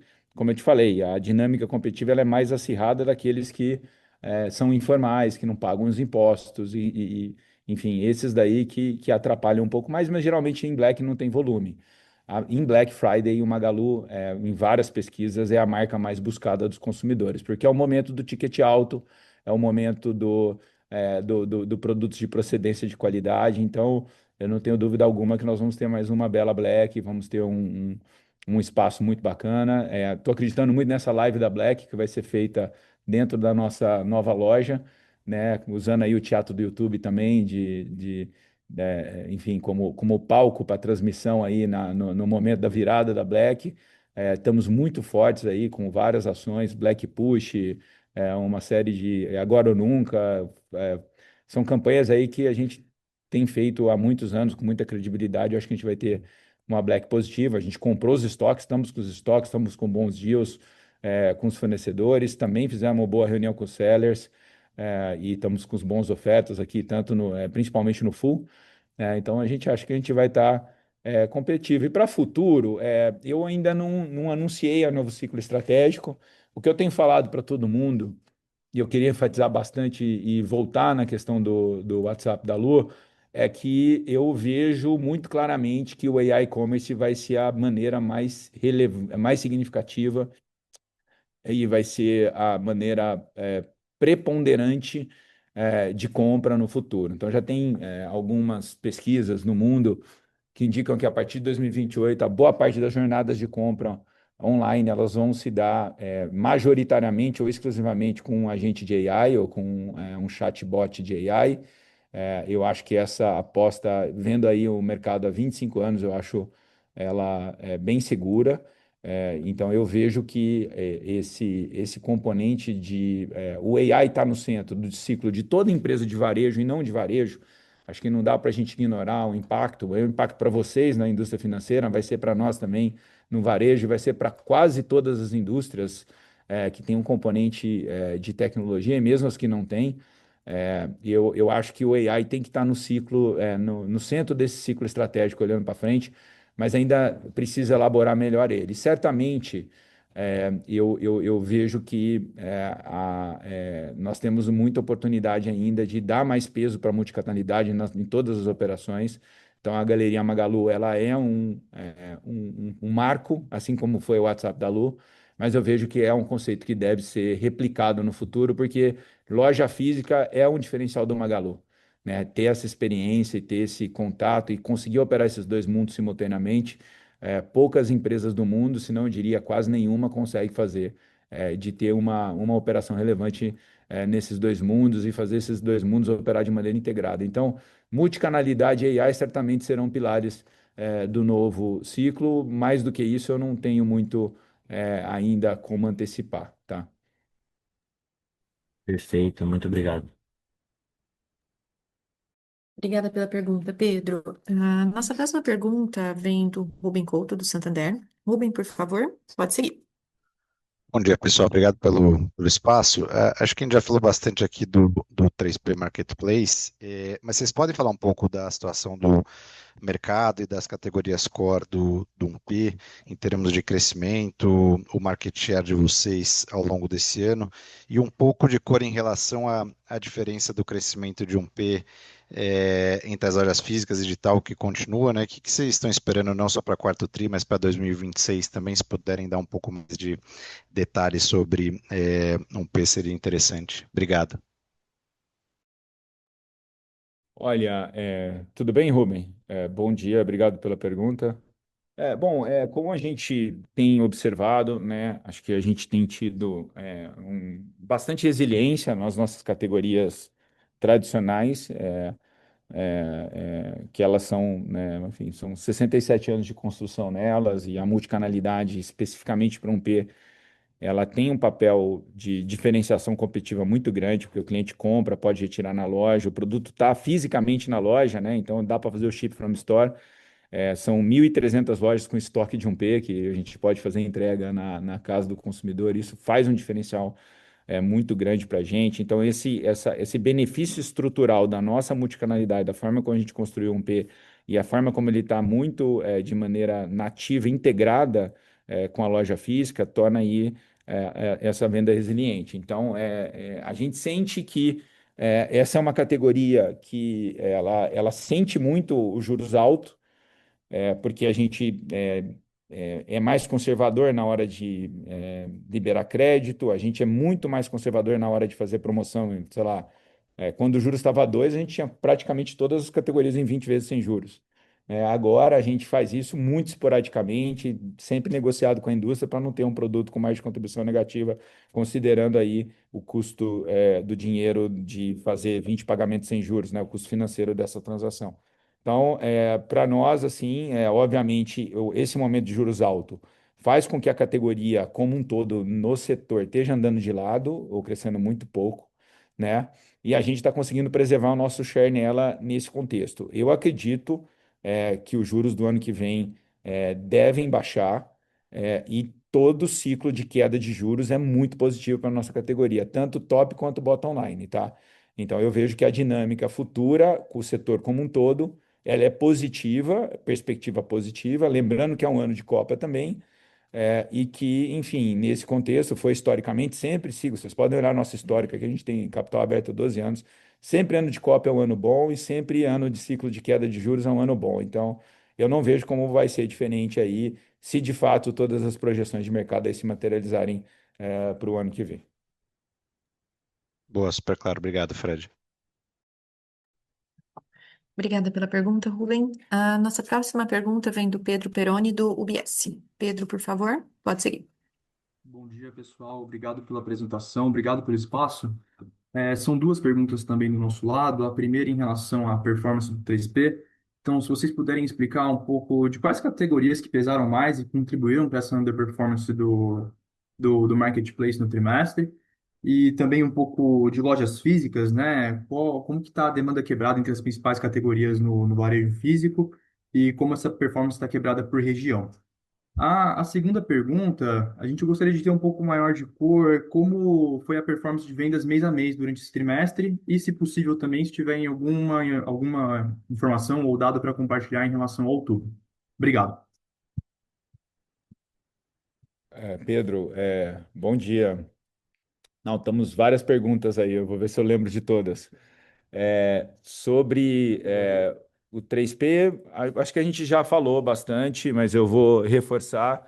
Eu não considero uma underperformance. Eu considero que a gente performou muito bem porque a gente operou ele com resultado, com margem e lucro positivo, e a gente, pelo menos a contribuição marginal do 3P se manteve positiva, independente do GMV, tá? A gente tomou uma decisão estratégica já comunicada desde o começo do ano para o mercado que a gente não iria entrar em disputas de venda com mais de contribuição negativa, e aí foi isso que a gente fez e está dentro do nosso plano, e a gente está confiante de que essa é a estratégia correta num ambiente que tem 15% de juros nominal ao ano para uma empresa com as nossas características, e qualquer operador que opera no Brasil acho que essa é a lógica que tem que ser. Não faz sentido operar com margens negativas agora. Acho que não tem muita lógica. Acho que de loja física vou passar agora para o É. Fabrício. Oi, Pedro. Bom dia, obrigado pela pergunta. Sobre um P, a gente está tendo uma performance em loja muito boa em todas as categorias, mas eu queria destacar a nossa performance em smartphones, tanto no P quanto online. Tinha crescendo 2 dígitos na categoria, a gente cresceu no trimestre, a gente ganhou bastante share nessa categoria. É, Em linha branca e TV, que são as outras duas categorias, as maiores categorias que a gente tem aqui na empresa, a gente cresceu também, né, um dígito alto, e a gente está ganhando share em ambas as categorias, tanto no online quanto offline. A performance nossa nos meses não teve um mês muito melhor ou muito pior no TRI, foram meses bem parecidos com relação a crescimento. O final de outubro a gente percebe que tem uma retração na demanda, acho que o consumidor espera novembro, dado a Black Friday, as promoções no mês todo, tanto que a gente terminou o mês de outubro um pouco mais duro e começamos muito bem o mês de novembro.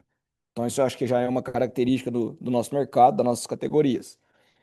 E sobre regiões, a gente também performa bem em todas as regiões, né?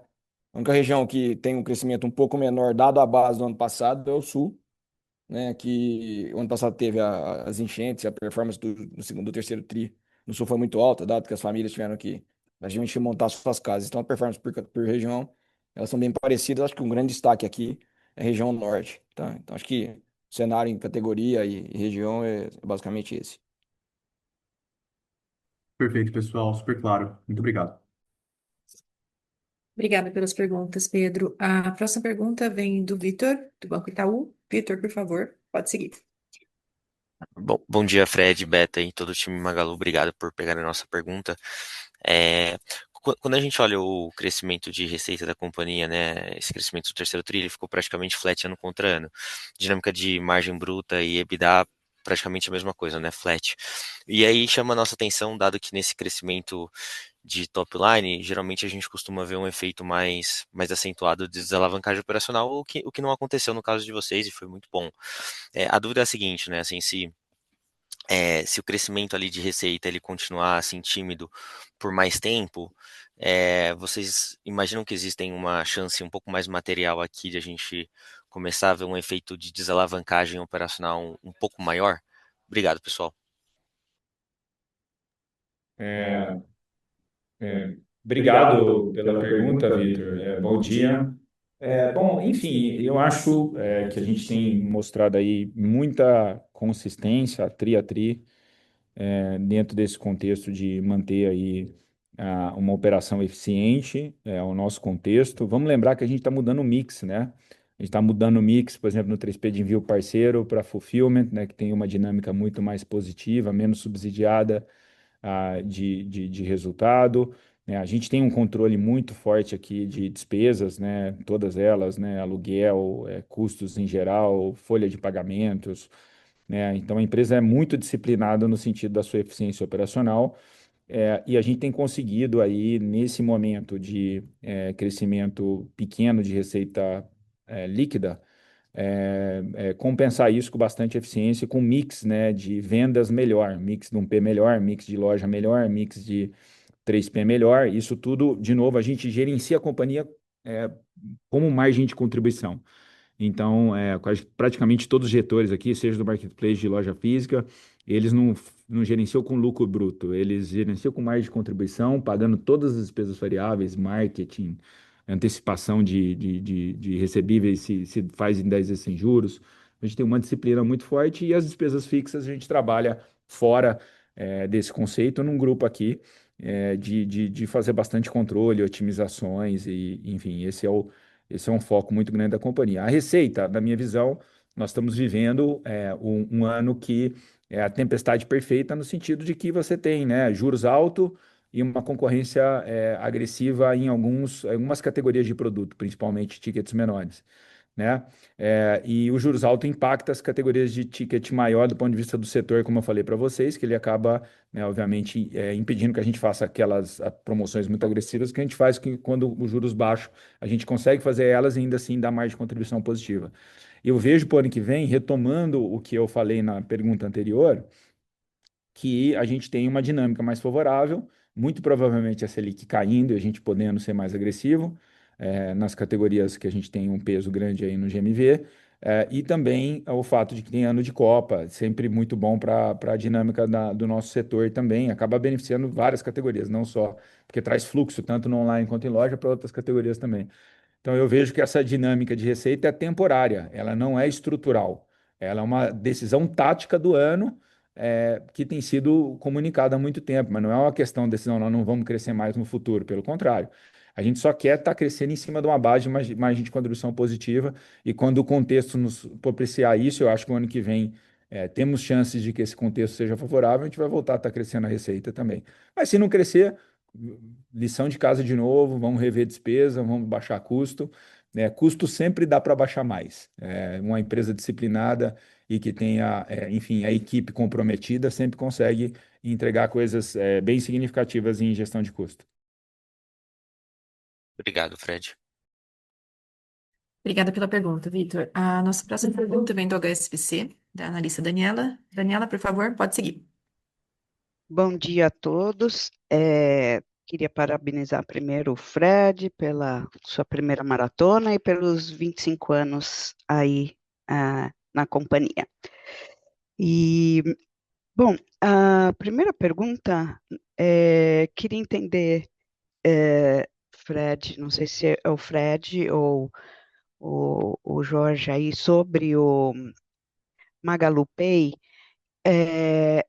quando que ele exatamente vai estar em plena operação e quais efetivamente, tipo assim, vocês conseguem passar para a gente algum ganho, alguma estimativa de qual que vai ser, sei lá, a economia de despesas de custos financeiros ou talvez também o Beto pode colaborar com comentários tipo de como que vai funcionar a estrutura ou a dinâmica entre, sei lá, captações futuras e todas, enfim, eu sei que por passar dentro de casa, os pagamentos e vários outros serviços vai ser bastante positivo, mas conseguem passar para a gente uma ideia de qual que é a magnitude dessa redução aí possível de despesas financeiras?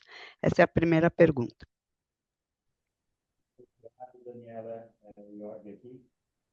Acho que sobre os ganhos potenciais, é verdade, existem não só ganhos tributários, mas uma eficiência financeira possível, sem contar os ganhos que a gente ainda vai ter relacionados à melhora dos nossos modelos proprietários de crédito.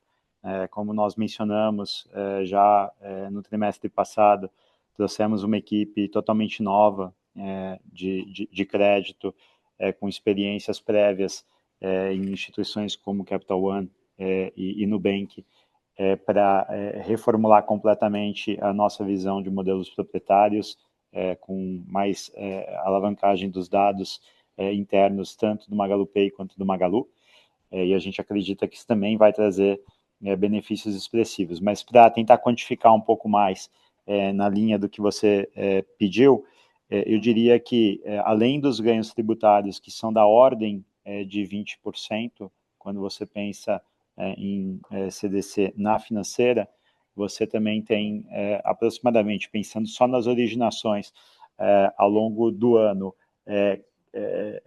fundeadas por instrumentos possíveis de serem obtidos através de uma financeira, como letras financeiras, CDBs, versus o custo de funding que a gente tem atualmente, que basicamente é o capital próprio da companhia, a gente pode estar falando de algo superior a 20 milhões de reais durante o próximo ano. Então, assim, tem benefícios expressivos, a gente vai começar a materializar e vai ter muito mais coisa. Acho que o tema dessa gestão e a visão que a gente quer implementar para o Magalu Pay transformar uma visão muito transacional que a gente teve até hoje em uma visão muito mais relacional, e até corroborando o que eu já disse na pergunta do Antônio previamente, a gente vai dar mais elementos para o mercado para vocês conseguirem entender como essa estratégia ela se reflete no dia a dia do MagaluPay ao longo dos próximos meses. Iorg, deixa eu só complementar um negócio. Bom dia, Dani. Bom dia, Beto. Eu não comentei, mas a gente tem uma carteira de 1,6 bilhão de reais, né, de contas a receber no varejo, e na financeira a gente vai cobrar uma taxa de juros, né, da ordem de 6, 7% ao mês, né, que é a taxa de juros praticada, né, nas vendas a prazo. Então, por aí dá para estimar, a gente não divulga, mas dá para estimar a receita, né, de juros potencial dessa financeira em running rate, né? Naturalmente, essa carteira vai ser formada ao longo do ano que vem, né, progressivamente, mas como é um prazo médio em torno de 12, 13 meses, praticamente ao longo do ano que vem toda essa carteira vai ser formada, e aí em running rate a gente tem uma receita de juros, né, bastante expressiva e com uma eficiência, né, fiscal bastante expressiva também, conforme o Iorg comentou. Então a gente está bastante animado com esse projeto da nova financeira. Obrigado, Dani. Bom, Beto, só para... Pode falar. desculpa. Não, eu ia aproveitar o gancho do Beto, que, bom, junto com José Aparecido, um dos experts em explicar essas transações aí tributárias, basicamente, queria entender se teria mais, sei lá, ganhos ou mais ações que a gente pudesse esperar para o ano que vem. Eu não sei também se ele tem uma ideia de timing, de mais né, efeitos de, não sei, RAT, FAT, ou eu vi que teve um IR/IS diferido também, que veio da Kabum.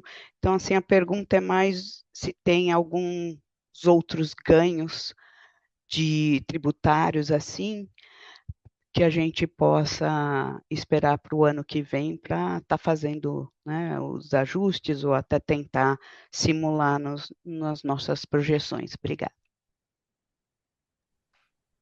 Bom dia, Dani. Obrigado. Bom, a gente divulgou um ganho de cerca de 300 milhões relacionados ao RAT, que é risco de acidente no trabalho, que é uma tese que a gente discute desde 2010, né, 15 anos, e foi julgada nesse trimestre, favorável para o caso para o Magalu, que se discutia a majoração de uma alíquota em função do risco de possível acidente no trabalho. Nossas lojas têm um risco baixíssimo, né, e a gente discutia, depositava em juízo e provisionava. Então, com a recente decisão favorável, mudou-se o prognóstico e a gente reverteu a provisão, contabilizamos isso como outras receitas operacionais, né, porque é não recorrente, e a princípio não caixa, mas em breve a gente, como a gente já tinha depositado tudo em juízo, em breve a gente deve recuperar esses depósitos judiciais e transformar aí cerca de 300 milhões Quão de reais. rápido, Beto, você acha que vocês conseguem levantar isso? Levanta tudo de uma vez? Levanta por partes? Porque é um valor significativo, né? É um valor significativo, Dani. São 300 milhões, por ser uma contribuição federal, é um processo relativamente mais rápido, mas a gente estima que seja em torno de 12 meses. Não está saindo meu som? Ah, tá.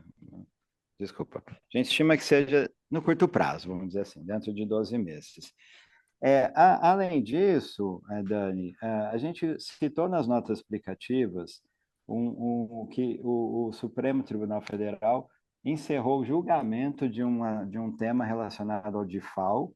A gente está esperando a publicação do acórdão da decisão sobre o DIFAL referente ao ano de 2022. E em função da modulação dos efeitos, o Supremo Tribunal Federal decidiu que as empresas que decidiu como não permitida, né, a cobrança retroativa das empresas que tinham ações judiciais questionando, né, a aplicação do DIFAL durante o exercício de 2022, que é o nosso caso. Então, a gente ainda tem que aguardar a publicação do acórdão para estimar todos os impactos para o Magalu, mas eu só gostaria de mencionar também que a gente já tem 1 bilhão e 100 milhões depositados em juízo referentes ao tema do DIFAL. Parte dele, inclusive, desse valor é referente ao DIFAL antes de 2021, mas a maior parte é referente ao DIFAL de 2022.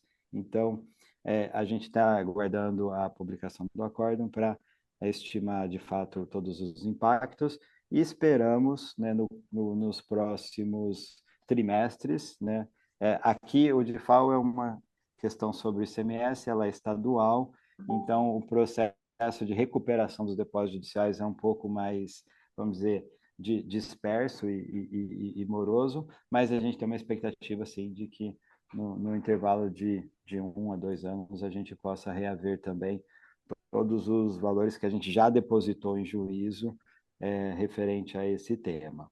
Então, acho que esses dois temas são os principais relacionados, né, ao José Aparecido, né, relacionados aos nossos aspectos tributários. Obrigado, Dani.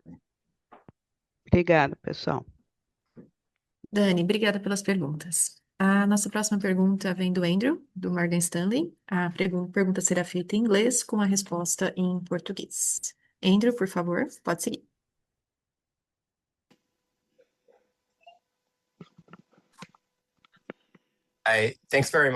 Obrigado por pegar minha pergunta. Eu gostaria de saber a respeito da Galeria Magalu.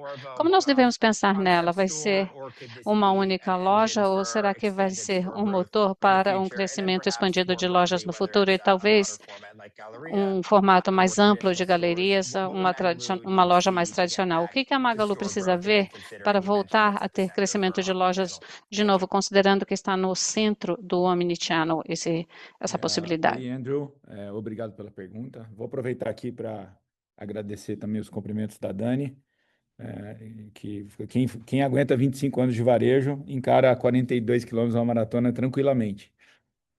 Sobre a sua pergunta da galeria, o que eu queria aproveitar era para reforçar, assim, a ideia, Andrew, obviamente, a gente está com uma enorme expectativa no sucesso de público e econômico da loja, tá? Eu diria que é uma redefinição do conceito de loja de departamento, que no Brasil praticamente não existe loja de departamento, né? As grandes lojas de departamento ficaram lá na década de 80, Mapping, Mesbla, etc. E acho que a galeria a gente tem uma possibilidade, num contexto muito mais atualizado, digital, multicanal, e com essa pegada muito forte de ter a conexão da loja com as redes sociais, através do Teatro YouTube e das unidades lá dentro também. Eu vejo aí assim, um apelo de público muito grande, que acho que o grande desafio de toda loja física é levar tráfego para a loja. Eu acho que ela vai ter vários elementos que vão trazer esse tráfego para a loja. A presença constante de influenciadores, criadores aí naquele espaço, setores diversificados, né, num conceito muito bacana, com experiência lá também, café, restaurante dentro da loja, galeria de arte. Então a gente acha que tem um apelo muito forte e que no Brasil praticamente o brasileiro está órfão desse tipo de conceito. Em se dando certo, a gente deve replicar o conceito, obviamente, tanto em unidades que já existem, eu citei algumas delas aqui, são 40, 50 unidades que têm mais de 4 mil metros quadrados que podem ser convertidas para esse conceito, mas podemos abrir novos pontos também, olhando o futuro. Vai depender muito aí enfim, do sucesso do conceito do formato, mas a gente está muito animado. Lembrando que a gente já tem, para fazer a galeria, antes a gente teve boas experiências. O Fabrício já até comentou aqui em calls anteriores. A gente tem uma loja da Netshoes de saldo e da Kabum também, Open Box, na unidade aqui da Tietê, e as duas indo super bem. Era uma unidade que faturava 5 milhões. E a gente inaugurou uma unidade da Kabum e uma unidade da Netshoes, cada uma faturando 2 milhões por mês. O próprio negócio do Magalu dobrou de tamanho. Então, hoje nós estamos quase 15 milhões por mês de GMV lá. Então a gente teve uma prévia, claro que são lojas de saldo, o conceito é diferente, precisa ser validado, mas é bem encorajador para que o negócio dê certo e seja um elemento de expansão para a companhia, principalmente para a Netshoes, para a Kabum e para a Época, que eu acho que a introdução desse conceito de multicanalidade no formato deles vai ajudar muito e vai ajudar muito também o consumidor a ligar o nome Magalu com todos esses ativos que são super relevantes.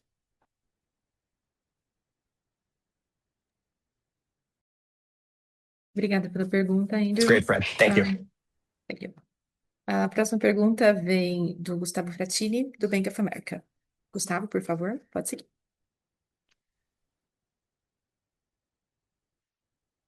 Oi, pessoal, bom dia. Duas perguntas aqui do nosso lado. Sem, obviamente, mencionar nada de competição, mas como que vocês estão pensando sobre potencialmente fazer novas parcerias para, enfim, vender os produtos de vocês, seja 3P, seja 1P, em outras plataformas, né? Ou principalmente 1P. E eu também reparei que não teve nenhum comentário sobre qualquer KPI ou algum update de como está a parceria de vocês com a AliExpress. Se vocês pudessem também dar um pouco mais de cor, por favor. Obrigado. Bom dia. Muito obrigado pela pergunta, Gustavo. Bom, sobre a nossa concepção de parceria, ela tem que sempre ser, tem que sempre ter reciprocidade. Então, se a gente coloca o nosso 1P numa plataforma terceira, em contrapartida, essa plataforma terceira tem que colocar catálogo no Magalu. Nunca é um lado só, tá? E foi assim que a gente fez com o AliExpress no ano passado. A gente fez uma parceria no qual a gente listou nosso 1P lá, mas eles também colocaram todos os itens de cross-border aqui dentro do Magalu. E é uma parceria, né, que, enfim, tem um benefício mútuo, né? É uma parceria que tem muito equilíbrio dentro nesse negócio. Então, sempre que houver essa troca, existe a possibilidade de uma discussão de parceria. Só a gente listar um P numa plataforma terceira, isso hoje a gente ainda prefere não ter, porque se você lista o teu 1P na plataforma terceira, você praticamente perde o cliente. Você tem a venda, mas você perde o relacionamento com o cliente. Se não vier do outro lado algo que te dá a possibilidade de ganhar novos clientes também, você vai, ao longo do tempo, perder a tua base líquida de clientes. Então, é isso que o AliExpress dá. Então, nesse contexto, está bem equilibrado, assim, o tanto de clientes que eles trazem para nós é bem equivalente ao tanto de clientes que a gente leva para eles. É claro que o nosso GMV, pelo ticket ser muito maior, é muito mais relevante lá, mas eu diria que a gente está, em linhas gerais, em linha com aquilo que a gente tinha previsto, é uma parceria saudável, e tem aí a possibilidade que a gente está contando com ela no curtíssimo prazo, que é deles também, fora o que vendem aqui, operar com a Magalog. Então, o AliExpress Brasil usar a Magalog, a gente está já em fase de homologação, discussão final de contratos. Eu vejo que é uma coisa para evoluir e seria uma evolução muito positiva da parceria agora para provavelmente aí já para o quarto trimestre, para o começo do ano que vem. A gente está bem animado com essa possibilidade. Então, nós estamos felizes com a parceria e é assim que a gente buscaria, estaria aberto a outras parcerias, sempre com reciprocidade. Super claro. Obrigado, Fred. Obrigada pela pergunta, Fratini. A próxima pergunta vem do JP Morgan, do Nicolas. Nicolas, por favor, pode seguir. Obrigado, Vanessa. Bom dia, Fred, Beto e aí o time da Magalu. Obrigado pelo tempo por pegar a minha pergunta. A grande parte das minhas foram respondidas, mas eu queria entender um pouquinho de capital de giro, como que vocês veem oportunidades aí para aumentar a eficiência, talvez no estoque, como que vocês estão enxergando o capital de giro agora para o quarto tri para 2026. Qualquer cor seria muito útil. Obrigado.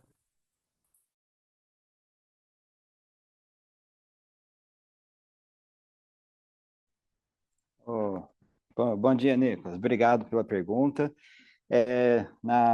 Eu mencionei, né, que no terceiro trimestre, normalmente, a gente aumenta os estoques, né? Aconteceu no ano passado, aconteceu nesse ano.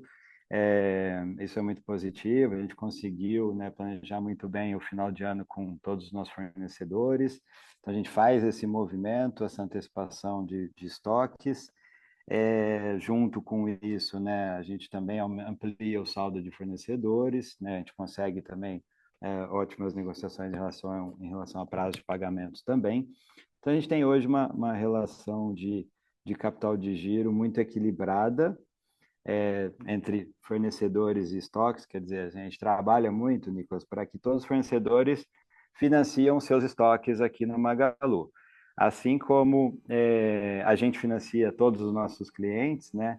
E com a nova financeira isso vai ficar ainda mais claro, né? Vai ser muito bom para capital de giro, porque as nossas vendas, quando a gente pensa em conta a receber, Pix a gente recebe, no varejo vai receber à vista, se vendeu no CDC, no varejo vai receber à vista também, e cartão de crédito a gente pode descontar de tempos em tempos, então praticamente a gente deixa a parte de contas a receber bastante flexível e bastante light, e a parte de estoques versus fornecedores, a gente trabalha muito com essa dinâmica de negociação, parceria com os nossos fornecedores, no sentido de todos os fornecedores financiarem os seus estoques aqui, e temos conseguido isso de uma forma bastante saudável. Esperamos continuar essa dinâmica ao longo do ano que vem. E isso ela é até muito positiva ela ganha-ganha para o fornecedor também, porque na medida que a gente reduz os estoques deles, aumenta a nossa eficiência, né, o giro dos nossos estoques, ele também ganha, por outro lado, com isso também. Né? Então, é uma dinâmica muito positiva.